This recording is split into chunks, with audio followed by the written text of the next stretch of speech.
E se as ideias desaparecerem, e os sonhos, e os encontros, e os poemas? Olá! Hoje a gente começa mais um Diálogos Independentes, começando com essa pergunta difícil feita pela minha querida amiga, poeta, escritora, Lorena Grise. Seja bem-vinda, maravilhosa. Obrigada, Lari, pelo convite. Estou muito feliz de estar aqui, mais ainda porque é com você. Adoro participar dos seus projetos e obrigada por sempre me lembrar de mim, sempre se lembrar de mim e me tratar com tanto carinho e respeito sempre. É amor. Amor e admiração, E gente, porque a reciprocidade nisso. é amor e admiração, porque eu já disse a ela e vou repetir publicamente que ela é uma das minhas escritoras preferidas, é minha poeta, uma das minhas poetas preferidas. E eu queria que você falasse um pouquinho agora sobre como é que se dá o seu processo de escrita, um pouquinho sobre como é que você chega nesse lugar da escrita. Escrita para você são exercícios físicos? A minha relação com a escrita, na verdade, ela sempre existiu. Eu não lembro de um tempo da vida em que essa relação não tivesse existido, porque eu fui alfabetizada muito cedo e eu tive a possibilidade de ser uma criança leitora. Então eu leio desde sempre e eu escrevia por brincadeira, minhas brincadeiras eram ler e escrever. Então a escrita sempre esteve comigo, por mais que eu já tenha tido períodos na vida, assim, de pausas longas, períodos em que eu não escrevia, mas eu sempre tenho a certeza de que a escrita volta. Em algum momento ela vai voltar. Então eu nunca tive, por exemplo, crise de eu nunca mais vou conseguir escrever. Eu posso estar fazendo uma pausa, mas eu sei que a escrita vai voltar. A questão dos exercícios físicos que você menciona e que dão o título do livro, né? Tem muitos sentidos aí envolvidos. O primeiro é que eu realmente acredito na escrita como trabalho, e como trabalho a escrita é uma coisa exaustiva, que cansa, que exige de você. A escrita demanda muitas horas sentada numa cadeira e muitas horas de leitura, e isso tudo é cansativo, isso tem um impacto físico sobre nós. Fora isso, eu gosto da ideia de exercício como treino, como uma prática constante, como tentativa e erro. Quando a gente publica um livro, a gente não publica o livro porque o livro está pronto. A gente publica, primeiro, porque já considera que ele está publicável, e que as outras pessoas já podem ver e que você precisa entregar, e também porque você já está desejoso de praticar outras coisas, de escrever outras coisas, então precisa lançar esse livro no mundo porque eu já estou com outros Adorei interesses. essa lógica de eu preciso lançar para partir para outra... Para poder pensar em outras coisas, porque também enquanto você não libera o livro, você está meio presa e você já está com outros interesses, então exercício para mim é isso também, é uma prática contínua. E também tem muito de uma piada interna, assim, porque sempre que os amigos perguntavam se eu fazia exercício físico, se eu fazia atividade física, atividade mesmo ginástica, eu tô dizendo.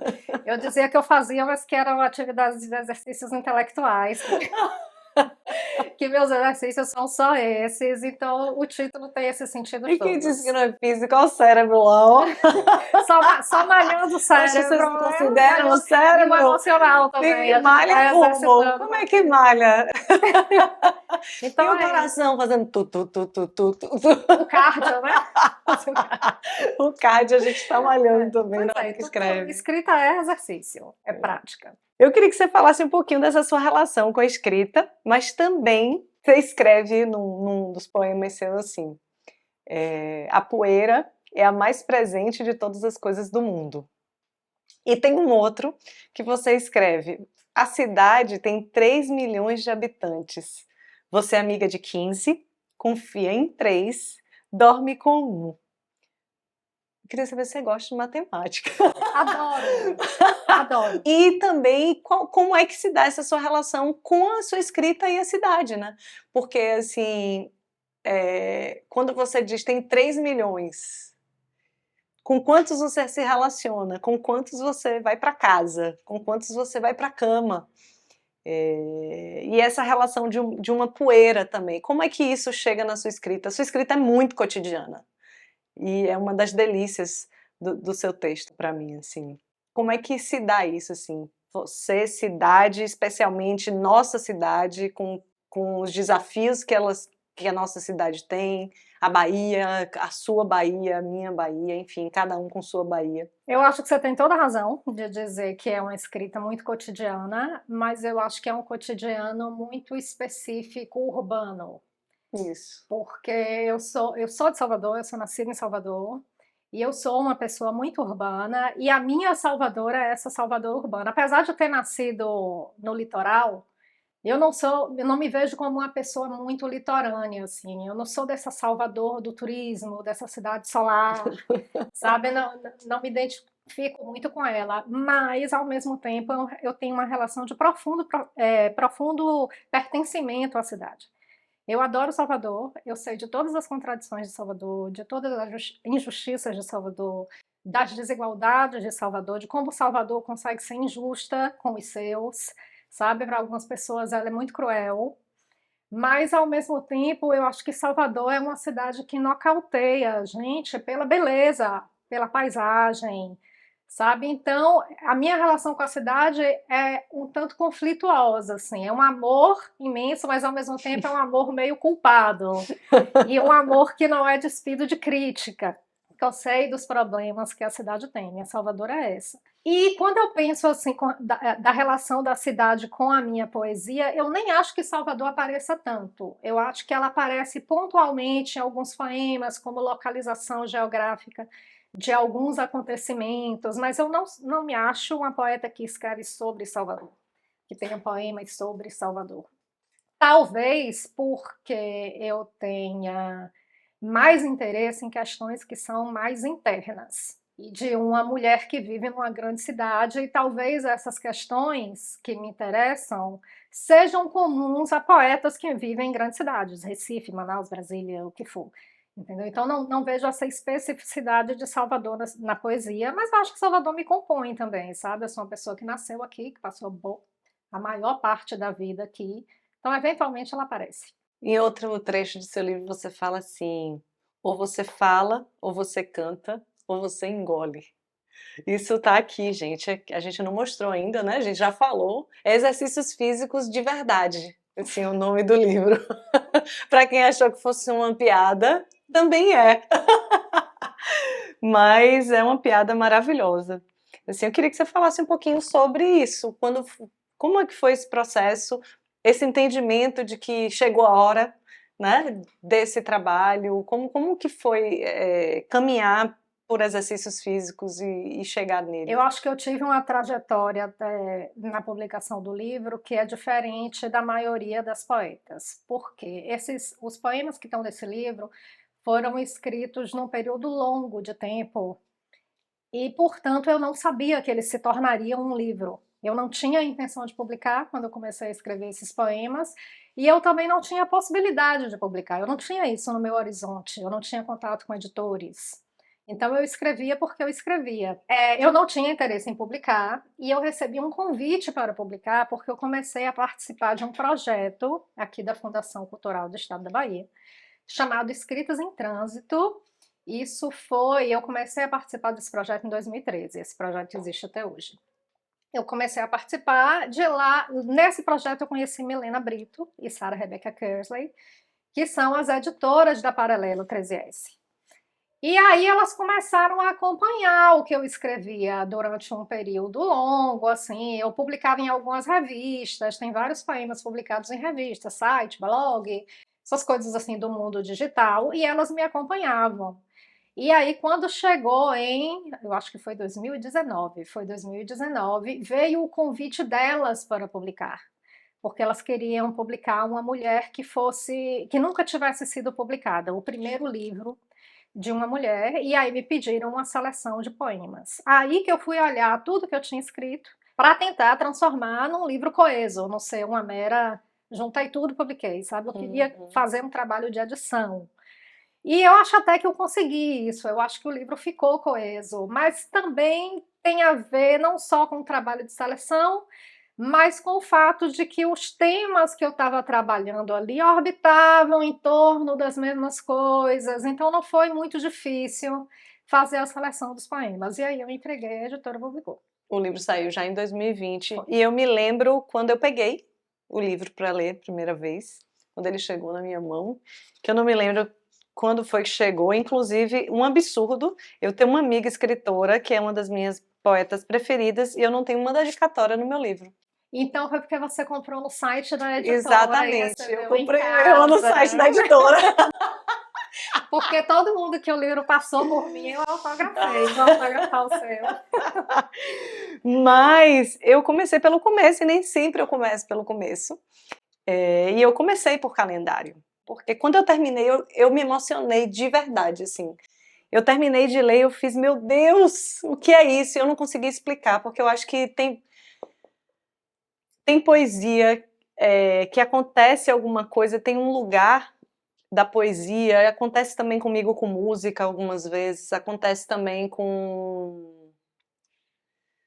poucas coisas isso acontece, mas de você pegar alguma coisa e te tocar em algum lugar que você não está entendendo muito bem onde tocou. E isso aconteceu comigo em calendário, assim, para mim, não só que eu adoro vários, mas eu tenho outra relação com vários dos outros poemas. Esse me pegou de um jeito muito, muito especial.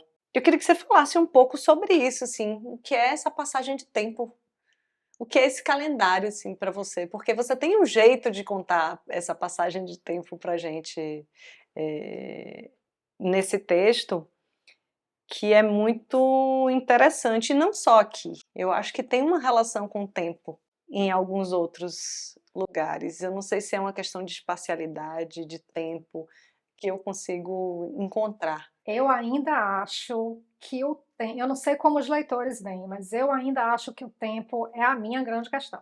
Sabe, que vem do fato de eu ser muito ansiosa, eu estou sempre pensando além e ao mesmo tempo eu não consigo desapegar do que foi e que me era caro, sabe? E um medo também, por ser ansiosa e querer fazer muitas coisas e muitos desejos, aquela sensação de que não vai dar tempo, e uma eterna sensação Gente, também de que já passou muito tempo e eu não fiz e ainda. não melhorou isso não? Não, isso melhora? Não Eu sei não se isso sei, eu tive a melhora. sensação nos 30 de que isso tinha melhorado, porque quando eu tinha, na época ali dos 20 e tal, que foi a Aham, época que a gente se conheceu, porque a gente realmente se conhece há muito tempo,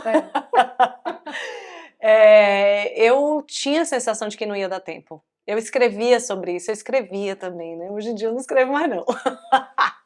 Eu deixo para as amigas, eu deixo para ler. Eu tinha essa sensação de que o Não tempo é não vai dar suficiente. tempo, não vai dar tempo. Eu acho que a gente compartilhava um pouco disso, É. aquele grupo De de amigos amigos. ali. Era um pouco, muita urgência, né? Como é que vai dar tempo de tanta coisa que a gente tem para fazer? Eu tô com 40 agora e eu tenho uma sensação de que eu fiz muita coisa nesse tempo e fiz mesmo. Eu sei que fez. Mas agora com 40, com 30 parecia estar apaziguado, agora com 40 eu tenho a sensação de que, meu Deus, não vai dar tempo de novo, assim, uma urgência começou a gritar para mim Eu de tenho novo. essa mesma sensação aos 42, mas eu não tinha tanto essa ansiedade quanto você aos 20. Eu acho que aos Hum. 20 eu era mais desesperançosa e mais melancólica. Eu acho que eu fui me tornando mais desejosa de fazer as coisas com o amadurecimento, sabia? Olha, Então eu tenho isso de já passou muito tempo e eu não fiz aos 20. Porque aos 20 eu não desejava fazer, então eu devia ter feito. perdi Eu tenho os essa 20. sensação de perdi a juventude, já que na juventude eu não fiz, eu vou ter que fazer agora. Por falar em fazer, quando é que veio esse segundo livro? Ah, e o segundo livro eu tô escrevendo muito devagarzinho, assim. Eu escrevo sem pressa. Eu acho que o livro tem que ficar pronto quando ele fica pronto, então eu tô escrevendo ele devagar, no meu tempo. Eu acho que o tempo da escrita não é o tempo do mercado editorial. O tempo da escrita não é o tempo do Instagram. Mas o livro tá ficando pronto, assim. Eu acho que eu já passei da metade do número de poemas que eu gostaria de ter. E uma hora ele vai sair, acho que ano que vem ele sai. E me diga uma coisa, assim, porque você tem um trabalho público, né? Um Sim, trabalho sim, sim, eu dentro sou de uma servidora instituição. pública. Você acha que essa relação com esse trabalho também influencia na sua forma de escrever, de estar no mundo? Como é que você acha que isso É, chega? eu tenho a sorte de trabalhar com língua portuguesa, o que me obriga muito a estudar a língua portuguesa e é uma coisa que eu adoro fazer. Então eu acho que isso aparece nos textos porque eu sou uma pessoa que reflete muito sobre a língua, sobre os usos da língua. Isso me torna uma leitora mais exigente também, eu acho, e em certa medida ser uma leitora mais exigente me torna também uma escritora mais exigente. E eu acho bom como as coisas vão se imbricando e se misturando. Você escreve o seguinte. Vou dizer, não, é mentira, É, lá em exercícios físicos, você termina com: eu digo, meu querido, você não faz a menor ideia do que é ser uma mulher. Eu queria que você comentasse um pouco o que vem na sua cabeça, o que vem na sua mente quando você pensa nas mulheres hoje e na palavra independência. O que você pensa dessa noção de mulher independente, autonomia? O que te vem quando você você já, pensa já, já nisso? disse a primeira palavra que vem na minha cabeça. Eu acho que independência tem a ver com autonomia, tem a ver com a possibilidade de fazer escolhas. Eu acho que eu não consigo conceber nenhuma mulher que em algum momento da vida, seja processo de juventude ou o que for, não viveu exatamente o oposto, que é a dependência de alguém, seja econômica, emocional, financeira. Então, eu acho que toda mulher, alguma medida, já estabeleceu, já teve que vivenciar relações de dependência e, consequentemente, todas as violências emocionais e físicas que isso pode provocar, todas as violências emocionais e físicas, e todas as chantagens também a que você acaba sendo submetida, porque quem tem algum poder sobre você acaba te chantageando de alguma forma. Eu demorei de lançar meu primeiro livro. Quando o livro saiu, eu estava pensando nisso um dia desses. Quando o livro saiu, eu estava com 39 anos. Isso, se você pensar no mercado editorial, isso já é considerando uma pessoa que publicou tardiamente, porque as pessoas hoje estão publicando com 17 anos, 15 anos já tem poeta publicando livro. O meu saiu muito tarde. Quer dizer, não saiu tarde. Eu acho que se eu tivesse publicado os textos que eu escrevia muito jovem, talvez eu tivesse publicado muita bobagem. Então eu acho que o livro veio na hora que ele teve que Muita vir. E bobagem que hoje. bom que Seja um veio pouquinho mais já. generosa com a sua jovem. Com a minha jovenzinha, já com a Lorena Seja um adolescente, pouquinho com a mais. poeta adolescente. Seja um pouquinho mais generosa, mas eu não sou a melhor pessoa para dizer isso. Mas eu acho, é porque também, como eu conheço muitos poetas e conheço muitos poetas jovens, alguns escrevem coisas tão incríveis que eu digo a eles quando eu tinha sua idade, eu escrevi isso. E aí eu estava pensando nisso um dia desses, né? Quando eu publiquei, já é considerada uma publicação tardia. E eu acho que tem a ver com isso, de primeiro eu precisei conquistar uma independência econômica, emocional, para depois poder me dedicar à literatura. Primeiro eu tive que resolver questões práticas da vida, sabe? Para depois poder escrever. E eu acho que muitas mulheres passam por isso, assim. Essa autonomia, ela demora de vir, ela é custosa, a minha autonomia não me veio de graça. E eu nunca me arrependi de ter feito esse caminho, de primeiro tentar conseguir uma independência para depois escrever em paz.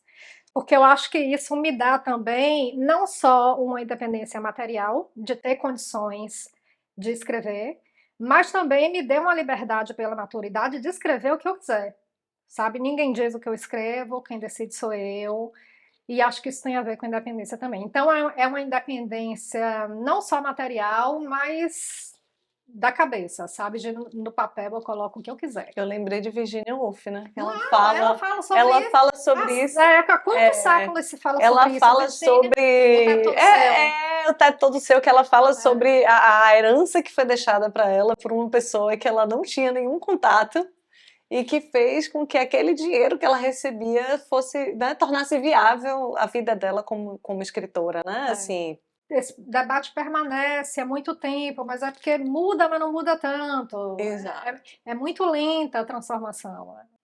Então, agora que você está fazendo exercícios físicos de verdade, porque ela me falou gente, antes agora... de entrar aqui que tinha começado a fazer exercícios físicos. Comecei. Aí eu imaginei Eu que tinha agora- sido o ano todo, porque ela me abandonou o ano todo, mas ela disse que começou em outubro, descaradamente, parecendo que já tinha Mês assim. passado, mas tô super disciplinada.